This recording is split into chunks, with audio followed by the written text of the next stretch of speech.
සුබ උදෑසනක් වේවා. අදත් මම වීඩියෝ එකක් අරන් ආවා. ඔයගොල්ලන්ට ගොඩක් වීඩියෝ කරා.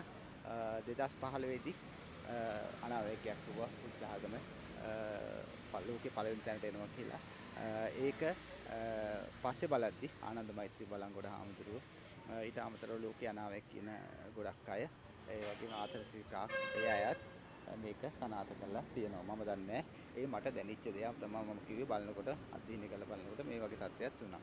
ඒ වගේම මමත් යුද හමුදාවේ විශේෂ බලකායේ සේවය කළා තියෙනවා. ඊට අමතරව දෙකඳුවල භාවනා මධ්‍යස්ථානයේ දවස් 14ක පැවිදි වෙලා මේ ගැන අවබෝධයක් ඇතුව කලුගල ආරණ්‍යගත භාවනා කළා. ඊට අමතරව මෙහි භාවනා මධ්‍යස්ථාන ගොඩක් සකස් කරන දායක වෙලා තමයි මේ දේවල් අපි පටන් ගත්තේ. එහෙම නැතුව ආවට ගියරනේ මේ ගැන දැනුමක් අවබෝධයක් ඇතුව. එහෙනම් මේ හැම දෙයකටම අපි පහසුවක් තිබුණොත් තමයි අපිට ලේසි වෙන්නේ. එහෙනම් මම නිර්මාණය කරා මෙන්න මේ වගේ පහසු මෙට්ටයක්. මේ පහසු මෙට්ටේ බලන්න මේ ගේනවා මේ ළමයා ගෙනහැල්ලා දැන් මේ විදිහට හරි ලේසිනේ. ලේසියට අරන් ආවා. මෙන්න මේ විදිහට දාගත්තා. බලන්න දාගන්නවා හරි. ඊට පස්සේ මෙන්න බලන්න මෙයා භාවනා කරන්න වාඩි වෙනවා. මෙයාට නම් මොකද පොඩි ළමයි මේගොල්ලන් කකුල් නැමෙනවා. කොඳු වැඩ පෙළිය කෙලින් පద్මාසනේ දාගෙන ඒ කියන්නේ මොකද අපේ චක්‍ර හතක් තියෙනවා. මූලාධාර, ස්වාදිස්ථාන, මණිපූර්, අනාථ, විසුද්ධි, ආඥා, සහස්‍රා කියලා අපේ චක්‍ර හතක් තියෙනවා. මේ චක්‍ර හතේ පාටවල් හතක් තියෙනවා. ඒ රශ්මාලාව තමයි බුදුහාමුදුරන්ගෙත් ඔය විහිදෙනවා දාලා තියෙන්නේ. ඒකේ ඉරේ තියෙන රශ්මාලාවමයි මොකෝ ඉරෙන් තමයි අපිට හැම බුදු කෙනෙකුටත් සාමාන්‍ය අයටත් හැම එකෙම ශක්තිය ලැබෙන්නේ. ඒ ශක්තියේ තියෙන පාට තමයි අපේ ඒක හොඳටම මොලේ වර්ධනය වෙලා ඉරිසියා වෛරය ක්‍රෝධය තුරන් කරන හැම කෙනාටම මේ චක්‍රාවල් වැඩ කරලා මේ රශ්මාලාව මේ ශරීරයේ පිටට විහිදෙනවා. ඒක තමයි ඇත්ත කතාව. එතකොට මේ බලන්න මේ දරුවා මේ කොඳු වැට පෙළිය මෙන්න මෙහිම කෙලින් තියෙනවා නම් මොකද මේක ඇතුළේ මේකේ උඩින් පල්ලෙහාට තමයි ඉඩා පිංගලා නාල දෙකක් තියෙනවා. ඒ නාල දෙක තුල තමයි මේ ශක්තියෙන් ගමන් කරන චක්‍ර අවදි වෙන්නේ. ඒ චක්‍ර අවදි වෙනකොට ලෙඩ රෝග සුව කර ගැනීම ගොඩාක් දේවල් ඒක වෙනම කාරණයක්. ඒවත් විග්‍රහ කරන වෙලාව නේ මම මේ මගේ මෙත් ගැන මේ විග්‍රහ කරන යන වෙලාව. එතකොට මේ විදිහට මෙයා කරන්නේ. ඒ වගේම දැන් මේක මේ විදිහට කොඳු වැට පෙළිය දිගට ඒකෙන් නැමෙන්නේ නැති වෙන සමහරක් වෙලාවට එහෙම තියෙනවා. එතකොට මෙන්න මේ වගේ දැන් කකුල බලන්න. දැන් මෙන්න මේ වගේ මේ විදිහට පොඩි කොට්ටයක් තියලා මෙන්න මේ විදිහට මේ කකුල් දෙක. එතකොට ලේසියි. කකුල් දෙක මෙහෙම වෙලා මේ කොඳු වැට පෙළිය හොඳටම කෙලින් වෙනවා.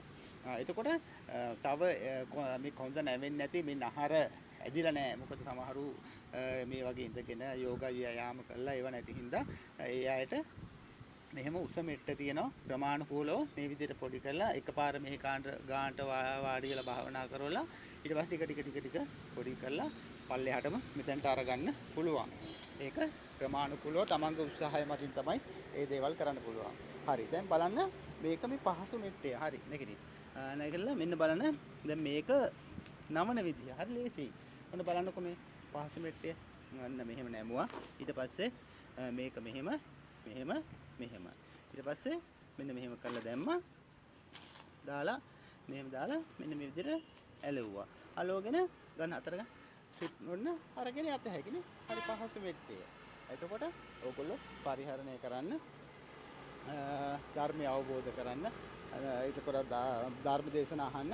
දැන් අපි මේ වගේ පොළොවක අපි අනුරාධපුර යන ට්‍රිප් එකක් කරගෙන මේ වගේ පොළොවක අපිට වාඩි වෙන්න පුළුවන්ද? අර මෙට්ටේ දැම්මහම ඒ ස්පොන්ජ් එකත් එක්ක වාඩි වෙන්න පුළුවන්. ඉතින් ඊට අමතරව අම්මා පුද්ගලිකත්වයක් තියෙනවා. අම්මා කෙනෙකුට සිල් ගන්න ගෙනියන්න හැම දෙයකටම මේ මෙට්ටේ ගොඩාක් වටිනවා.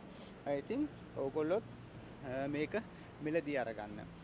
ඉතින් එහෙම කරොත් එහෙම එකක් මගේ නිෂ්පාදනයට ඔයගොල්ලෝ ගෞරවයක් ලබා දෙනවා. ඒ වගේම ඔයාලට ධර්මය අවබෝධ කරගන්න. ඒ වගේම ඒ කියන්නේ බෞද්ධ අයට විතරක් නෙමෙයි මේක මක්කම ගෙනියන්න. ඒ අයටත් පාවිච්චි කරන්න පුළුවන්. මොකද ඒක දිග බලලා ආරගෙන ඒ විදිහේ මෙට්ට නිර්මාණය කරලා තියෙනවා. ඊට අමතරව තිරුපති ගෙනියන්න. ඉතින් ඒ වගේ සියලු ආගම් වලට අද මේ වගේ දවසක නේද අද හොඳ දවසක් අද 20 වෙනිදා නේද? ඉතින් ඒ වගේ දවසක මේ වගේ වීඩියෝ එකක් කිරීම ලැබීමත් ලොකු භාග්යක් විදිහට සලකනවා. ඒ කියන්නේ අපි ආගම් ભેද, ජාති ભેද හැම ශාස්ත්‍රවරයෙක්ම කියලා නැහැ. අනුන්ගේ දේවල් ගන්න, අනුන්ට කරදර කරන්න කියලා. කවුරු ඒ කියන අය ඒ ශාස්ත්‍රවරු හැම කෙනාම කියලා තියෙන්නේ. හරි දේවල් කරන්න අපේ බුද්ධ ආගමෙන් තමයි නිවන තියෙන්නේ. ඒ කියන්නේ ලෝකයේ උතුම්ම ධර්මය දර්ශනය මේක ආගමක් මේක නෙමෙයි මේක දර්ශනයක්. මේක තේරුම් දැකලා තේරුම් අරගෙන මේ තුලට ඇතුල් වෙන්න තමයි තියෙන්නේ. එහෙනම් මේ පහසු මෙට්ටය ඔයගොල්ලෝ මිලදී ගන්න අරක පැක් එකක් විදියට තියෙනවා අර මෙට්ටේ කොට්ට ඒවා ඊට අමතරව මේ භාවනාව ගැන දැනුමක් තිබිලා ඒ කියන්නේ යෝග ව්‍යායාම ගැන යම්කිසි දැනුමක් ඇතුව මම මේ දේවල් කරන්නේ ආහාර ගැන ශාරීරික ගැන යම්කිසි දැනුමක්. ඒ කියන්නේ පරිපූර්ණ දැනුමක් අපිට නැහැ. පරිපූර්ණ දැනුමක් තියෙන්නේ බුදු කෙනෙකුට විතරයි. එහෙනම් නැත්නම් මහා රහත් කෙනෙකුට, රහත් කෙනෙකුට, පසේ බුදු වෙනුවට ඊට අමතරව හොඳට ඒ ගැන අධ්‍යයනය කරපු ආයත නේද? අපි අනාවැක් කියලා තියෙනවා, ආතස්රිකා කියලා තියෙනවා. ඒකට ආනන්ද මෛත්‍රී බලංගොඩ හාමුදුරුවෝ ඒ වගේ ගොඩක් අය මේ බුද්ධ ආගම ලෝකේ අංක 1ට එනවා 2049 2050 වෙනකොට එනවා කියලා. මා 2015 දී ත්‍රිවිධරත්නේ.tk කියලා channel එකක් හදලා දැම්මා. ඒ වගේම අනිත් channel එක මොකක්ද? සත්‍ය අවබෝධය සත්‍ය TV අවබෝධය කියලා අපි වීඩියෝ ගොඩක් කළා ධර්ම කරුණු ගොඩක් දැම්මා. දැන් අපේ ජීවත් වෙන්න අපේ ආර්ථිකය නංවන්න මේ වගේ ව්‍යාපාරයකට තමයි අපි දැන් මේ අද කාලේ තියෙන. එහෙනම් ඕගොල්ලොත් මෙන්න මේ ආකාරයට පහසු මෙට්ටය මේ ආකාරයේ පහසු මෙට්ටය මිලදී ගන්න අපිට සහයෝගය දක්වන්න.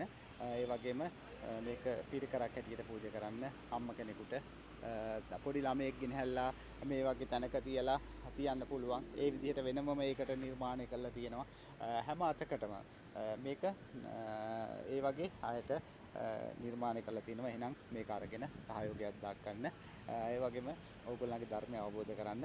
මේක අපේ රටේ විතරක් නෙමෙයි ලෝකේ ඕනම රටකට ඕනම තැනකට ගෙනියන්න පුළුවන්. හරි පහසුයි. ඉතින් අපි මේක මේ අපේ රටේ වගේ ජාත්‍යන්තරව තිබුණන්න අපි ටික ටික වැඩ කටයුතු කරගෙන යනවා. ඉස්සෙල්ලා අපේ රටේ